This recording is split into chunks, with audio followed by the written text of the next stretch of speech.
Educação à distância, mudando realidades.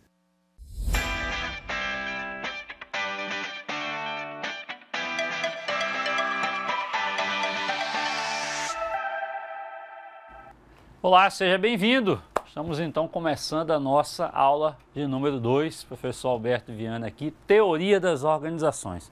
Falamos então na aula passada, na aula anterior, do histórico ali, de um breve histórico das organizações como um todo e também das principais teorias, quais sejam elas, primeiras teorias científica, clássica e burocrática da administração, teorias que são a base de tudo o que nós estamos vivendo hoje nesse processo de gestão das organizações. E é claro, vamos dar continuidade aí às demais teorias, como já falei para você, e hoje nós vamos falar especificamente aqui, da teoria das relações humanas, da teoria estruturalista e também da teoria geral de sistemas, a famosa TGS, tá bom? E aí então, como falando para você, já falamos da científica, da burocracia e também da teoria clássica. Hoje vamos falar especificamente da teoria das relações humanas, estruturalista e teoria geral dos sistemas, abordando cada uma delas conforme a sua linha do tempo, Você pode acompanhar tanto aqui em cima quanto também aqui embaixo essa linha do tempo, essa evolução das teorias da administração. O objetivo então é que ao final desta unidade você consiga conhecer a teoria das relações humanas e a sua importância neste novo processo. Afinal de contas, a gente já vai começar a falar de relações humanas, coisa que não tinha nas teorias anteriores, tá bom? Entender também a relação entre o todo, entre o todo das organizações e também o objetivo de se estruturar uma organização por meio da própria teoria estruturalista e ainda compreender o funcionamento de uma organização por meio da teoria geral dos sistemas.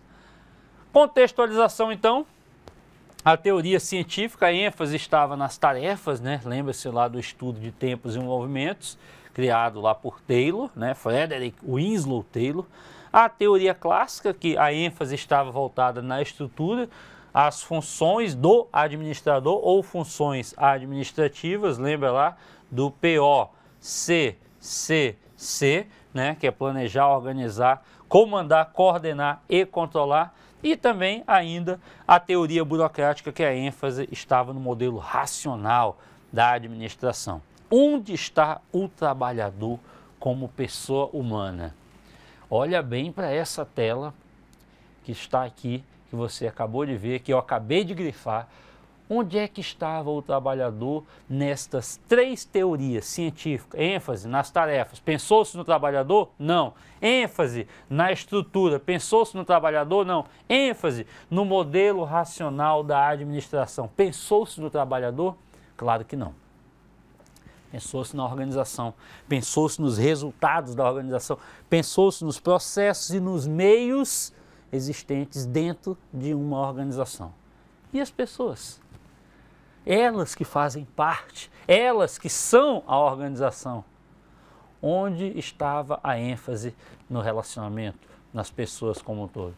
Alguém muito mais avançado começou a perceber isso, falou, olha, não é só organização, gente, não adianta eu colocar aqui métodos e processos especializados, voltados ali para a racionalidade do trabalho. Não adianta eu pensar na racionalização dos processos, dos meios, nas leis, nas normas. Não adianta eu pensar só na estrutura da organização. E aquelas pessoas que executam tudo isso, onde estão? Vamos ver mais à frente. Aí por isso que surgiu a famosa Escola das Relações Humanas. O pensamento em quem? Nos trabalhadores, não só como operários, mas sim como pessoas, Ela teve relação com as demandas sociais, políticas e econômicas, como os movimentos sindicais que surgiram naquele período, as guerras, é claro que nós já estamos aqui chegando na Segunda Guerra Mundial, e também, principalmente, nas inovações tecnológicas, Em 1924, um rapaz chamado Elton Maio e sua equipe deram início à experiência Hawthorne. Era uma fábrica que tinha lá na cidade de Hawthorne, tá bom? Está lá no seu livro. Quando os operários, no seu material e também nas referências bibliográficas, quando os operários se sentiam importantes, valorizavam a atenção recebida pela chefia e, é claro, a produção aumentava. Antes de eu seguir para o tópico aqui, ó.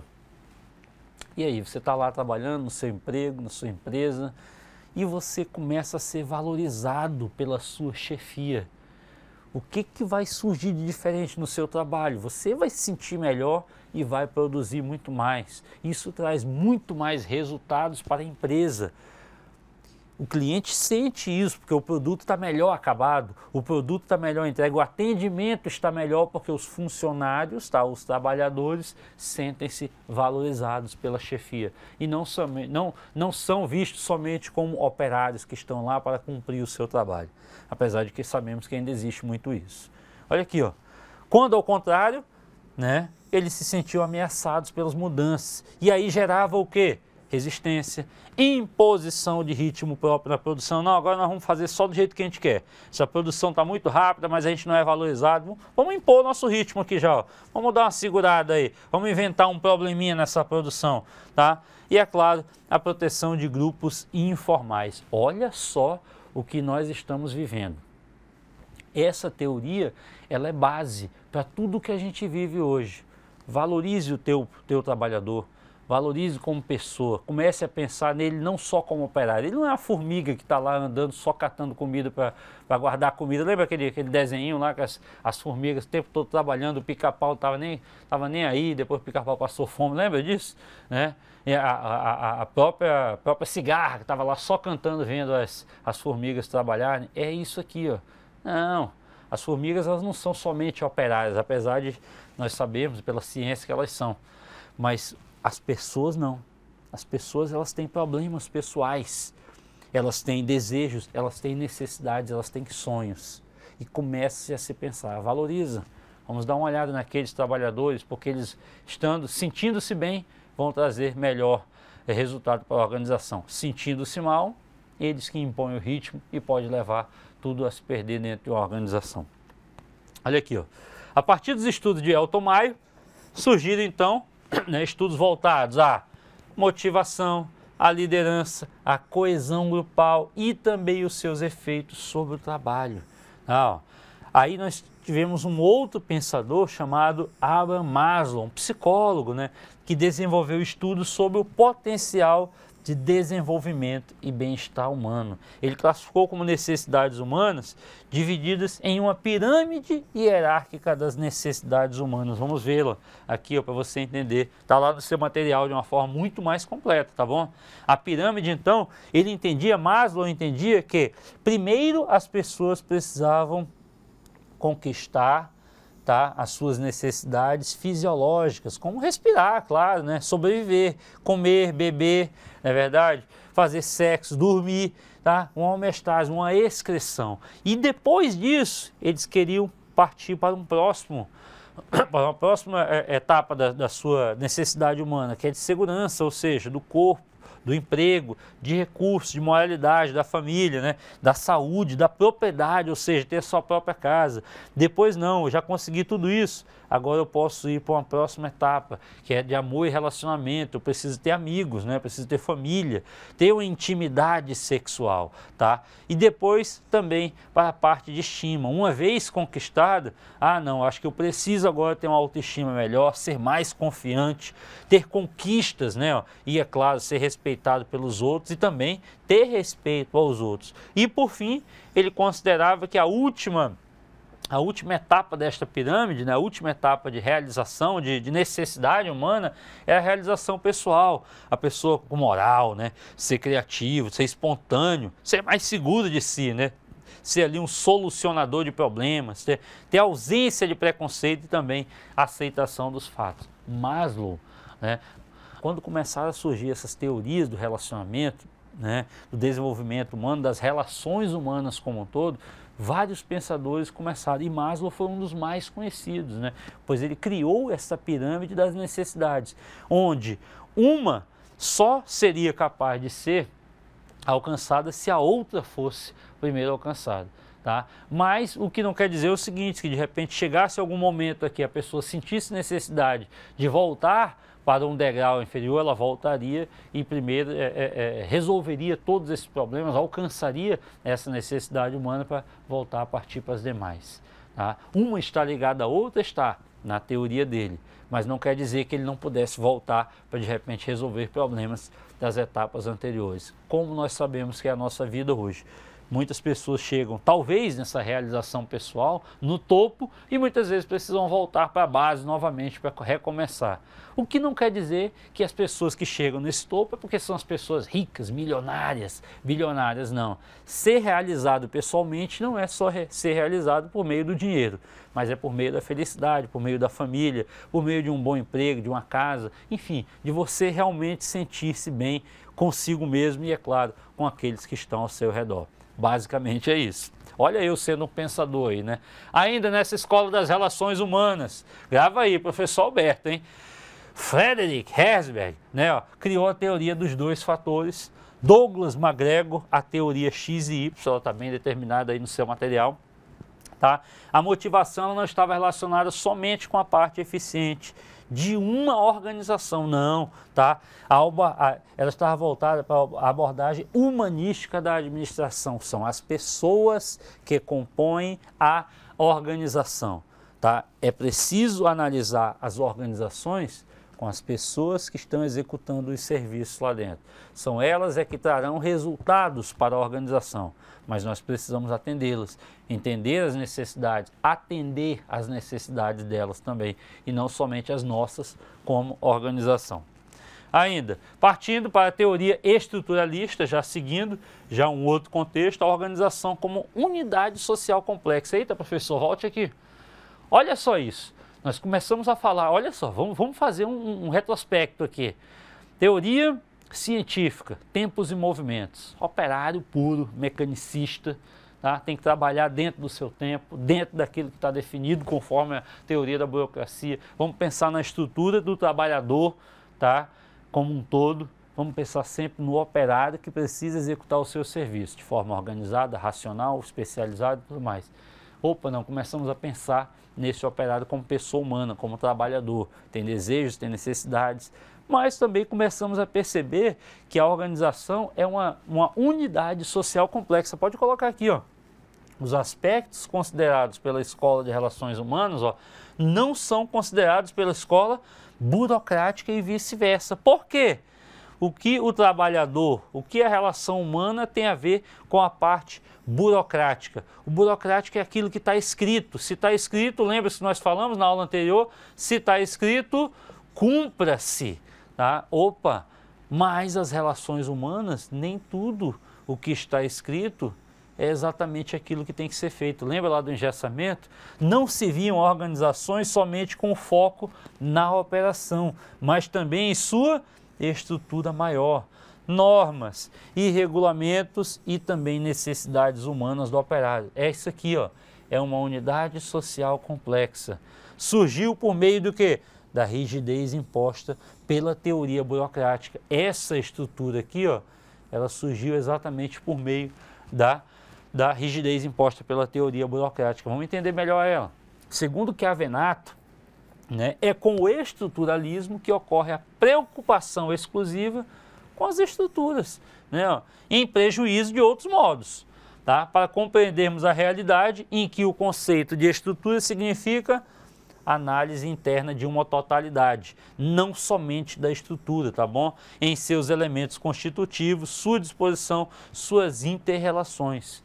Não é somente a estrutura da organização que importa, são os trabalhadores, são a forma como eles trabalham, é a especialização deles, é o método racional de trabalho deles que importa.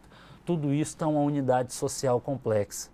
Como gerenciar tudo isso? Surgiu então a teoria estruturalista para poder verificar esta questão, para poder analisar com este foco de visão. Olha aqui, ó. Mota e Vasconcelos afirma que para sobreviver na sociedade, ó, nas organizações, o homem, e agora aqui ele já considera o homem organizacional, deve possuir quais características? Olha a flexibilidade aqui, ó. É engessado? É igual à teoria de Weber lá, teoria totalmente engessada, teoria burocrática? Não, ele precisa ser flexível, resistente à frustração, capaz de adiar recompensas, tá? Com desejo permanente de realização. Ele precisa ter participação, ó, simultânea em vários sistemas sociais e também variação de papéis sociais. Ele precisa estar habilitado a mudanças rápidas e contínuas, né? Ser um homem político que age estrategicamente para atingir suas metas e objetivos organizacionais. Professor, é um sistema totalmente complexo, totalmente.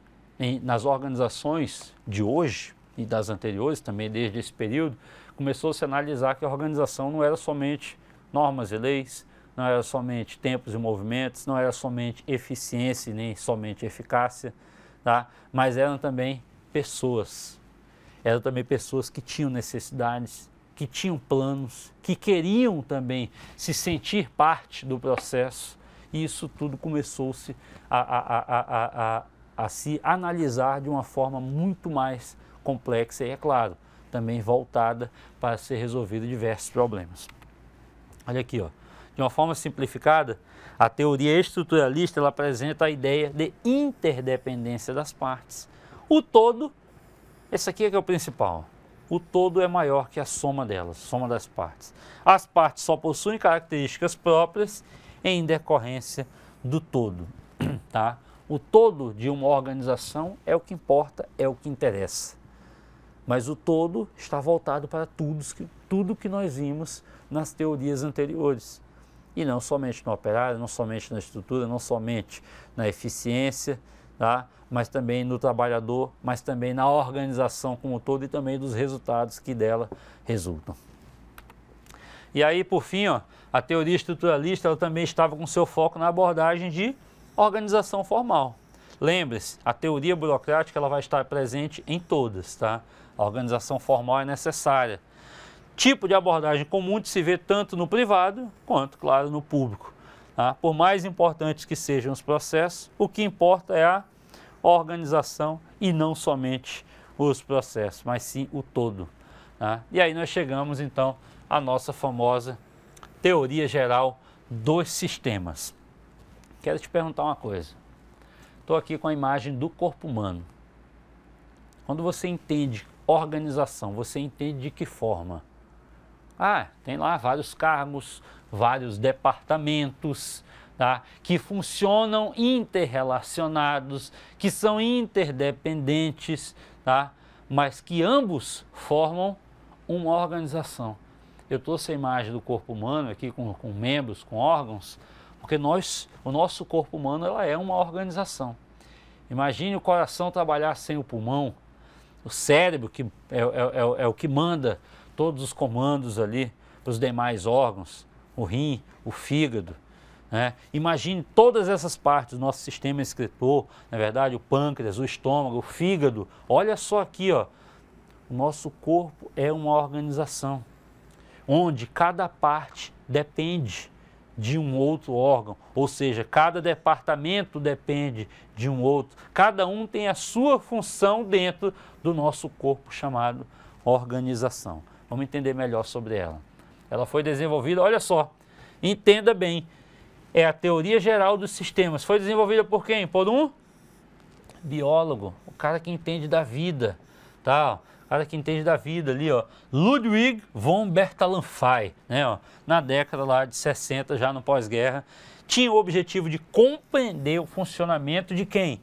Dos organismos vivos, queridão. Olha aqui, ó, ele é um biólogo, ele tinha o objetivo de entender, ó, o funcionamento dos organismos vivos. A organização é viva? Vem aqui.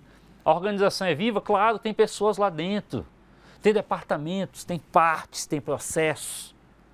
É isso. Vamos para cá de novo. Coincidência ou não, a organização ela funciona como se fosse o quê? O corpo de qualquer ser vivo. Afinal, ela é um ser vivo. Tá? O sistema ele pode ser definido como um conjunto de elementos interdependentes que interagem com objetivos comuns, formando um todo. É o corpo humano, é a organização. E onde cada um dos elementos componentes se comporta como um Sistema cujo resultado é maior que o resultado que as unidades poderiam ter se funcionasse de forma interdependente. Coração. Coração do nosso corpo. Fica lá, ó, bombeando o nosso sangue, né? Para a gente poder ficar em movimento. Se ele parar, meu Deus do céu, acabou a nossa vida. Pulmão. Nossa respiração, né? Ó, recebe o ar, né? Inspiração e expiração, inspiração e expiração, oxigena todo o nosso corpo. Olha só, partes funcionando. Se eu ficar sem respiração, eu não consigo me mexer. Se o meu cérebro não mandar movimentos, eu não consigo nem pensar, nem começar a falar. Ou seja, o todo é o que interessa. De nada adianta você não ter um coração, né? Será que você consegue viver sem um coração? Não, porque ele precisa bombear o sangue. E o cérebro, quando se tem morte cerebral, para que serve o restante do corpo? Se é o cérebro que manda todos os movimentos, todo o nosso funcionamento do corpo. Ah, tem pessoas que conseguem viver sem um pulmão, sem um rim, não é verdade? Porque nós temos dois. Mas será que consegue viver sem os dois? É algo que você começa a pensar o seguinte, cada um tem sua parte, tem sua função dentro da organização, tá? Mas eles fazem parte de um todo, sozinhos eles não funcionam ou não servem para nada, tá? De forma bem básica. Qualquer conjunto pode ser considerado um sistema, desde que as relações entre as partes e o comportamento do todo sejam foco de de atenção. Isso é o quê? Um sistema, tá? Entenda bem, ó. E existem dois tipos de sistema. O aberto, que ele apresenta inter-relação com todos os envolvidos nos demais processos, tá? Na administração pública, cidadãos e demais órgãos, né? Além dos fornecedores e prestadores de serviços. E na administração privada, são os clientes, fornecedores, concorrentes como um todo, tá? Segundo Teixeira, o funcionamento do sistema organizacional está baseado o quê? Num processo dinâmico que transforma insumos, ou seja, recursos, matéria-primas como um todo, em produtos ou serviços que influencia e é influenciado pelo seu meio externo. Olha só aqui uma organização como sistema aberto. Ó. O processo da administração e a organização, ele funciona à base de insumos. Quem são os insumos? As pessoas, os recursos, tá? Que transformam, né, esses insumos, essas pessoas transformam esse processo em um produto, né, ou serviço, mas também são influenciados pelo famoso ambiente externo. Esse é o sistema aberto, tá bom? Tá? Quais são os componentes básicos da teoria geral de sistemas? A entrada de insumos, né, ó, matéria-prima para iniciar o processo, o próprio processamento é quem recebe essas matérias-primas ou entradas, né, para começar o processo de modificação dos mesmos, e a saída de produtos, né? Produto ou serviço está pronto para o consumo. Um quarto componente aqui é conhecido como o famoso feedback ou simplesmente o retorno da informação, a retroalimentação, que é onde as pessoas, volta aqui, que é onde as pessoas fazem aquela pesquisa de satisfação e dizem, não, gostei do produto, não gostei, pode melhorar, ou então ele está muito bom e aí padroniza-se o processo até surgir uma nova necessidade de mudança e aí começa novamente todo o processo aí do sistema. Ainda, outros termos adotados aí na administração, a eficiência, né, consiste em fazer algo bem feito, considerando todos os aspectos, sua tendência, apesar de não levar em conta o que está sendo feito, é realmente o que deveria ser feito, né? A eficácia consiste em fazer aquilo que efetivamente precisa ser feito, ou seja, implica a capacidade de determinar metas e medidas certas para alcançar. Os subsistemas, que fazem referência a um sistema que esteja subordinado a outro, ou seja, faz referência à divisão de um sistema. A equifinalidade também diz respeito a diferentes caminhos, né, que conduzem a um mesmo resultado, tá? Nem sempre o menor caminho é o melhor. E também a sinergia, em que o todo é maior do que a soma das partes, isto é, não é a parte que explica o todo, mas o todo que explica a parte. Por fim, a teoria geral de sistemas ela tem por objetivo analisar a natureza dos sistemas e a inter-relação entre eles em diferentes espaços, abertos ou fechados, assim como a inter-relação de suas partes. Ela ainda analisa as leis fundamentais dos sistemas. Finalizando a nossa aula de hoje, já fechamos essas três na aula anterior e hoje finalizamos aqui com as outras três teorias que são relações humanas, estruturalista e teoria geral dos sistemas. Veremos nas próximas aulas as demais teorias É um prazer muito grande estar aqui com você nesse curso de gestão comercial. Lembrando mais uma vez, não canso de falar, pesquisa lá na nossa biblioteca, vai buscar outras referências, não se prive somente, tá? Não se prenda somente a este material complementar, a esta apresentação e também a esta aula. Conheça um pouco mais, isso vai aumentar muito mais o seu nível de aprendizado e, é claro, o seu conhecimento dentro do conteúdo. Te aguardo na próxima aula.